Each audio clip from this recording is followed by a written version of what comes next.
Hello and welcome to Team Talon Airsoft Reviews. Now today I'm joined with Nathan. And this is Sam, and today we're going to be looking at my Tokyo Marui MP7. It's an AEG, which is an automatic electric pistol.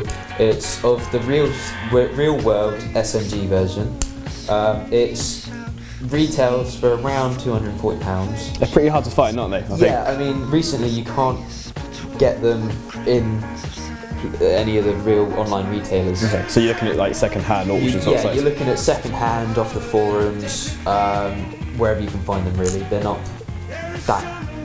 common. Which is pretty nice to know, you know. The fact that you can own an MP7. I mean, I've had an MP7 before. I've had a KWA gas MP7, and on that note, TM now do a gas blowback one. So just to make sure, there's three MP7s though, isn't there? There's KWA's gas one, there's TM's electric one, which is this one, and there's TM's new gas one. So kind of this will give you an idea if you're looking for an MP7. There's a lot of reasons why you go for an MP7, isn't there? The actual size of it, excluding the internals. I mean, you've got this is as it is. You've got the SMG version, then you fold the socket, and you've got the foregrip, and you've got a small light handheld version to go around corners, or you can fold the grip up and you've got a nice lightweight pistol.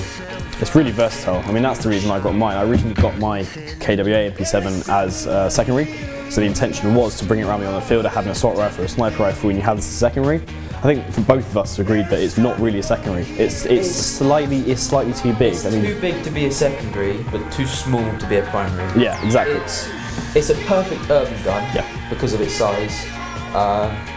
With this version, with the electric version, you've got 200 round high cap mags with the winder, so you're fine with ammo. And these are still available to get around. One of the biggest problems you'll hear about with KWA versions of the MP7 is the magazines are non-existent. I sold mine because I couldn't get magazines. Now these are easy to get hold of. They're cheap because they're just normal electric magazines. The high cap is slightly more expensive than other high caps like M4s because of the rarity of the gun. How much do they go for? These retail for around £30 each. Okay, cool. And then the little ones, these are mid caps. That little mid cap is what comes with it, and I'm not quite sure. I haven't really seen them. I don't think really you're going to bother with these unless because they're not. I mean, unless you're running a pistol loadout. Yeah. So these just go and they sit flush with a magwell, and then the long ones. There's battery. No, there's no battery in the gun, so we're all good. These ones, you put them in and they sit. That's the classic look at MP7 that everyone knows and loves. You've got extended mag. Cool. And sits perfectly. Then you've got the mag release down just under the trigger. So your thumb release. Yeah, thumb release. You push that and that drops out nicely. Lovely. So holster options for these.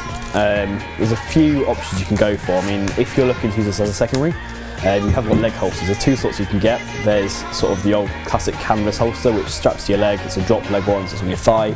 It slips on the canvas one. I had it, you can look it around on eBay, on Amazon sort of thing, for about £30. It's alright, it's a bit flappy though, it's not the tightest of holsters. Because it's such a big unit, you're going to want something that's quite tight, so this is alright, and you can store a magazine next to it as well. And you've got the little plastic clip one, haven't you, that I've seen around, which is the piece of elastic. Yes, it's a belt clip. Yeah, and it kind of clips. Holds it like that, doesn't it? The elastic goes over, holds it in place. Which isn't a bad idea, but I can still see that. I haven't tried it. No, but we haven't bothered with holsters, I think, because we've always used this as a primary, so holstering options isn't a big deal. But you've also got sling mounts on here. You've got a front and back sling mount, which are really small. That's the thing to know. You're going to need to. You put on a little key ring. I bought a split ring and put it through the ring in there because they're tiny. You're not going to fit any sling hooks through there. And so you can put carabiner or your D rings or anything else. Clip it on there, put it on your sling, and it'll sit nicely over your body. Cool. So let's go through just the outer body before we look inside and we'll have a look. So basically, as you said, you've got the sliding stocks, one position. In and out. Position. In and out. Yep. You've got the flip up sights, you've got two choices of sights. You've got a pistol sight, which is quite nice, with the little white dots on there. So if you are, as Nathan said, using it as a one-handed pistol, you've got a really quick sight there. You've got pop-up sights, you flip them up and you've got your normal rifle style sights with adjusted, you can adjust for windage and elevation at the front. They're not bad. I mean, the pistol sights are really cool. Yeah, the pistol sights are just quick and easy. Yeah, exactly. And we've got this aim point on here, which doesn't come with it, but as an optic, I think that's a pretty cool optic to put on there. You're going to want a red dot on there, nothing more than a red dot, but They look good with the EOTechs, aim points, all that sort of thing. So that's good. And this is the foregrips attached again, so it's really solid actually. I'm really impressed with this. No trouble. There's not a lot of movement at all in there. The weight of it is pretty light, isn't it? Yeah. It doesn't feel as heavy as it looks, which is nice. If you think, this is an urban gun, as we said, so you're not going to want something massive heavy. It does feel solid though, that's the thing. It's lightweight. There's no real creaks in it. Even if the body is made of plastic, or there's, it's TM style plastic, so it's always good quality. Really rigid. Yeah. Cool, so no arguments to that. Yeah, you've got the tool, the top rail, and you've got 2 side rails for mounting Lasers, accessories. flashlights. Yeah, lasers. There's lots of rail space on actually, considering the size of it, there's a lot of rail space. It's done well. And then, as far as silencers, have you got any options for that?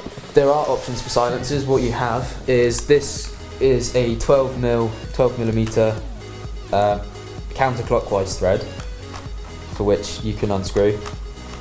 And you can get adapters for it, which will make it to a 14mm counterclockwise thread, which just screws on there. Okay, so you're going to need an adapter basically. Yeah, the adapters aren't too expensive. Cool. And then finally, hop up. How do you access the hop up? Hop up. For hop up, I'll screw that on. You've got the bolt down here at the back. You pull that back, and it moves the slide on the chamber. And there's a little dial in there, and it says hop, and you've got a little arrow. So pretty much M4 style. Yeah, M4 style. Yes, easy. How have you found the hop up?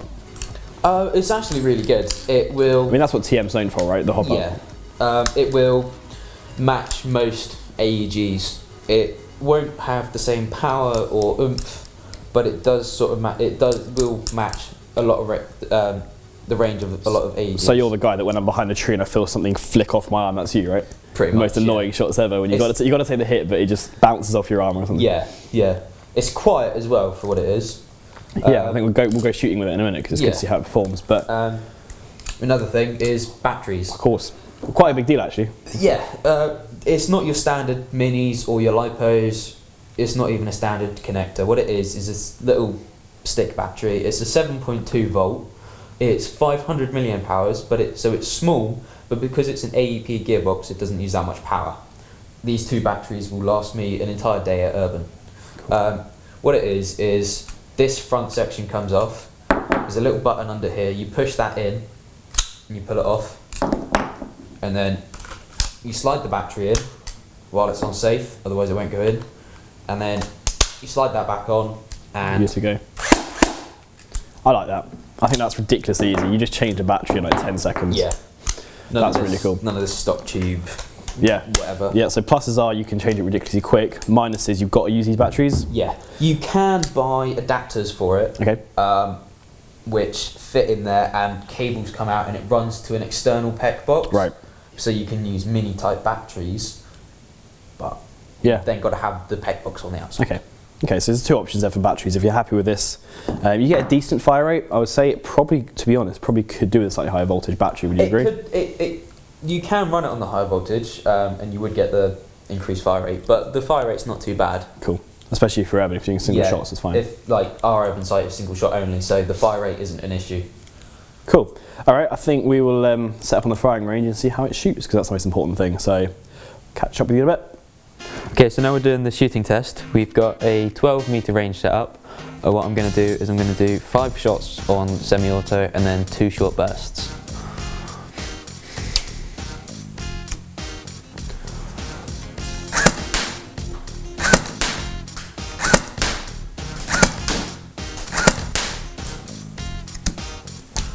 Okay, so here you can see we've got 5 shots on target. We've got 1, 2, 3, 4 within the second ring, within sort of inch and a half, and we do have a flyer, but you think that's such a small group, it's not going to spread. I mean, it was probably spread to about the size of the target over a much larger range, so you're not going to lose that much accuracy over the long distances. And then we're going to swap targets and go to 2 short bursts. Right, something I might not have shown on the video beforehand is it has an ambidextrous fire selector, so you can change it from both sides, which is good for both left and right handed players. So now I'm going to do 2 3-second bursts on full auto.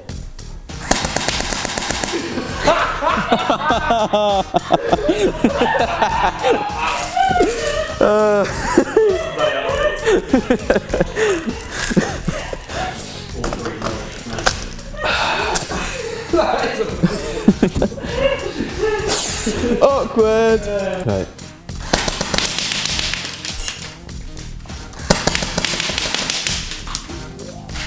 Right, that's that, and we'll go to look at the target.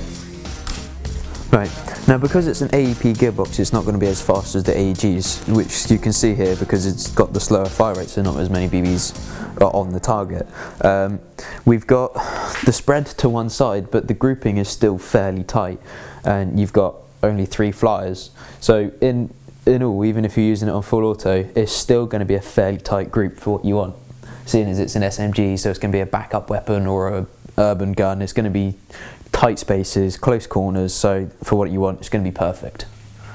Okay, so now you've seen how it shoots, we've gone over what this little thing can do. I think we'll just finish off with some closing thoughts on what sort of players we want the TM MP7, what it's good for, what it's not so good for. I mean, it's Nathan's gun, he uses regular urban, so you're best to comment on how it really performs. I mean, for urban, I couldn't ask for a better gun. It's small, you can get around the corners easily, it's got the decent range for when you're fighting in between buildings, it's got the perfect power for when you're in a building. You know, you've got the high capacity mag, so you'll be fine for ammo for a fair while, unless you're really trigger happy. Yeah. What FPS does it chrono in at?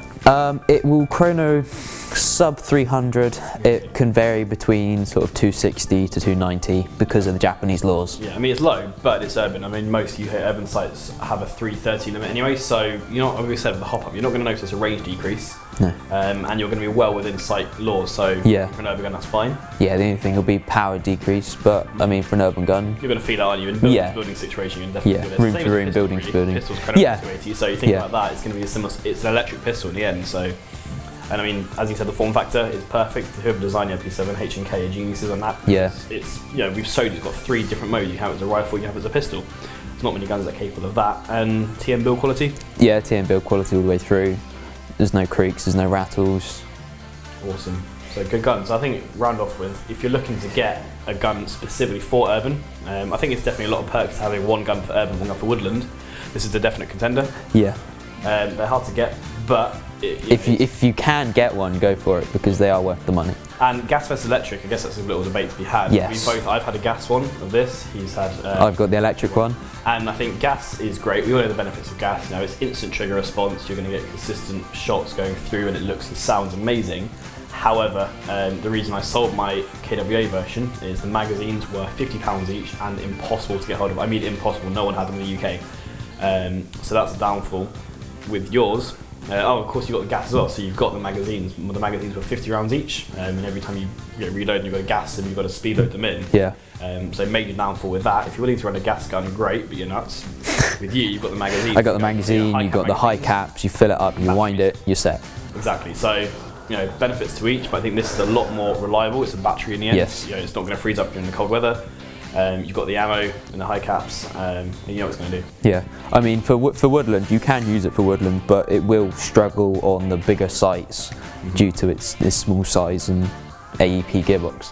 But I mean, I've run it on Ground Zero woodland before, and I've had a fun day with it. It's been brilliant. It just depends on your site. Yeah, great. So if you've got any questions about the TM MP7, you can find us on Facebook, where any of us will answer. Might be Nathan, might be me, might be the rest of the guys. So hit us up at facebook.com/Team Talon Airsoft. And don't forget our new sponsors, which is SOCOM Tactical. We love the guys at SOCOM. Really thankful to be officially affiliated with them now. So you can check them out at facebook.com/SOCOM Tactical. And you can find their website is socomtactical.net.